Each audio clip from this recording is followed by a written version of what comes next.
इस वक्त मैं केशवपुरम में मौजूद हूँ और आप ठीक मेरे पीछे देख सकते हैं जो बच्चे आपको नज़र आ रहे हैं, ये ऐसे घर से हैं जहाँ इनको ना तो सही से रहने के लिए है और ना ही सही से खाने के लिए है। और ये आप देख रहे होंगे ये यहाँ पढ़ रहे हैं। हालांकि इनको एक एनजीओ है जो नन्हे पक्षी के नाम से, वो इनको संडे टू संडे यहाँ पर लेके आता है।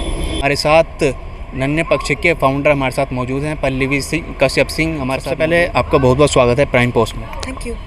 सबसे पहले सवाल मेरा यही कि आखिर ये कब मन में आया, कब स्टार्ट करने की आपने सोचा है?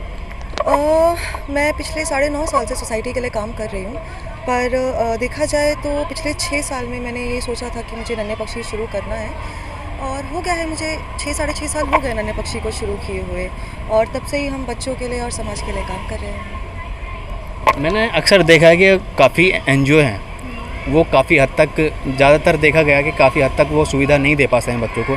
तो नन्हे पक्षी जो आपका ये एनजीओ है, ये किस हद तक आप बच्चों को सुविधा दे पाते हैं? देखिए, रही बात बाकी एनजीओ की सुविधाएं, तो वो भी देते हैं। फ़र्क इतना है कौन किस लेवल तक लेकर जा रहा है, that depends on their team. मेरी टीम की बात करी जाए तो मेरे पास अभी 2000 से भी ज़्यादा वॉलंटियर्स हैं, और मोस्टली मेरे पास यूथ है जो दिल्ली यूनिवर्सिटी का रहता है। उम्र इनके अराउंड 18 से 21-22 साल तक रहती है, जिसमें ये लोग एक्टिव रहते हैं। और हम लोगों की सुविधा प्रोवाइड कराने का सिर्फ यही लेवल है कि जो बच्चे पढ़ नहीं पा रहे हैं उन लोगों का स्कूल में एडमिशन करवाना और उनके बेसिक्स क्लियर करना नन्हे पक्षी का काम है। इसी के साथ साथ अगर बात करी जाए तो मॉरल वैल्यूज़ और पर्सनैलिटी डेवलपमेंट के ऊपर भी हमारी टीम बहुत वर्क करती है।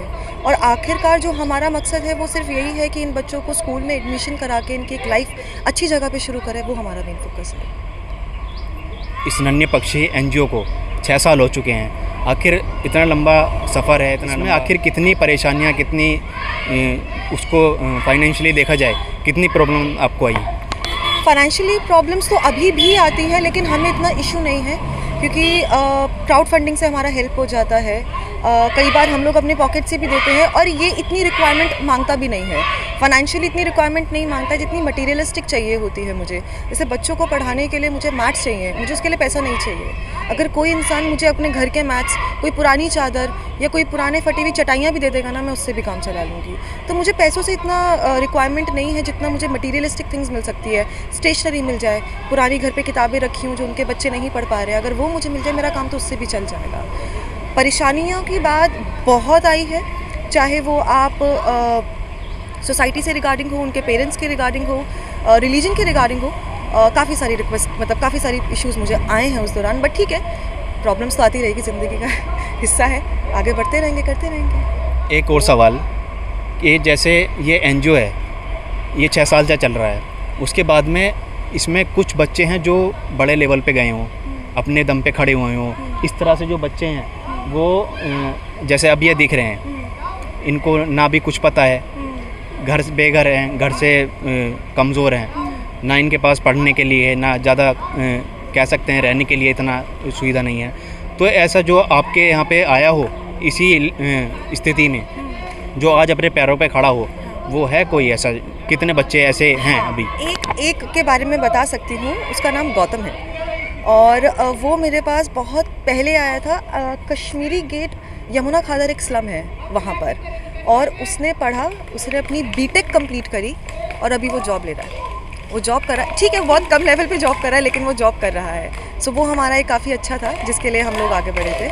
एंड रही बात, अभी ये बहुत उम्र में छोटे हैं, 6 साल में तो ये अभी स्कूलिंग में ही है, पर उम्मीद ये है कि स्कूलिंग के बाद भी अगर इन लोगों की हम मदद कर सके तो वो ज़्यादा हमारे लिए फ्रूटफुल रहेगा। तो हमारा मेन फोकस वही रहेगा। तो आखिर जो एनजीओ ये है, नन्हे पक्षी आपका एनजीओ है, तो ये किस लेवल तक इनको लेकर जाएगा? आप यकीन मानिए, अगर जिस हिसाब से हम लोग काम कर रहे हैं तो एटलीस्ट जब तक इनकी जॉब नहीं लग जाती, जब तक ये एम्प्लॉयमेंट नहीं मिल जाती, नन्हे पक्षी साथ नहीं छोड़ेगा फॉर श्योर। तो हमारे दर्शकों से कुछ कहना चाहेंगे कोई मदद के लिए, या वॉलंटियर्स जो आपको चाहिए? हाँ। क्योंकि अलग अलग इलाकों में जो आप पढ़ाते हैं, अलग अलग इलाकों में आपको ज़रूरत होगी, तो कुछ कहना चाहिए जो आपके लिए मदद कर सके? जितने लोग मुझे सुन पा रहे हैं, जितना मुझे देख पा रहे हैं, हमें लाइक मैन पावर और काफ़ी सारे ऐसे वॉलंटियर्स की ज़रूरत रहती है जो बच्चों को पढ़ा सके, उनको समझा सके, अपने विजन के थ्रू उनका विजन ओपन कर सके, जिससे वो आगे चल के अपने माँ बाप को भी सुख दे सके, अपने आप को भी सुख दे सके, और सोसाइटी के अंदर ऐसा एक स्टेज पा सके जहाँ वो खुद भी कमा सके और औरों को भी इतने कैपेबल बने कि औरों को भी दे सके।